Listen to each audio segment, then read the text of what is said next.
যাচ্ছে যা যেটুকু হবে আর কি, তার থেকে 10 গুণ বেশি দিয়েছে। 250 লোক জমায়েত কি হবে আমরা সেটাও দেখতে চাই। আর বিড়লা তারামণ্ডলের পাশে রেখেছেন বোধহয় এই জন্য যে ওখান থেকেই তো তারপরেই টিকিট কেটে ঢুকে পড়বেন বিড়লা তারামণ্ডলে। ওই বিশাল যে টেলিস্কোপটা আছে ওটাতে চোখ রেখে ভবিষ্যৎ দেখতে পাবেন, মহাশূন্যের কোথায় কোন প্রান্তে তৃণমূল কংগ্রেস বস্তুটি থাকবে। সেই জন্যই হয়তো দিয়েছেন, ওরা ভেবেচিন্তেই এসব করেছেন, এগুলো নিয়ে আমাদের কিছু বলার নেই। কিন্তু যে জিনিসটা বলার সেই জিনিসটা হচ্ছে আদপে কি তৃণমূল কংগ্রেসের কোনো নৈতিক অধিকার আছে 21শে জুলাই পালন করার?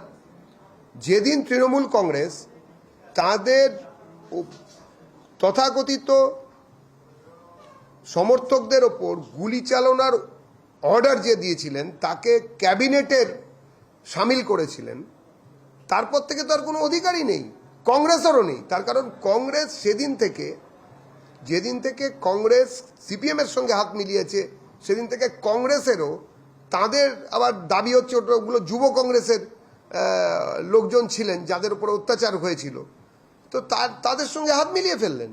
কি উত্তর দেবেন? বিশ্বাসঘাতকতা করেছেন কংগ্রেস তার যুব সাথীদের বিরুদ্ধে, বিশ্বাসঘাতকতা করেছে তৃণমূল তার কর্মীদের বিরুদ্ধে। ওদের কোনো নৈতিক অধিকারই নেই। 2500 নিয়ে হোক, 250 নিয়ে হোক, আর 2.5 জন নিয়ে হোক, আর পার্টিটা তো 2.5 জন।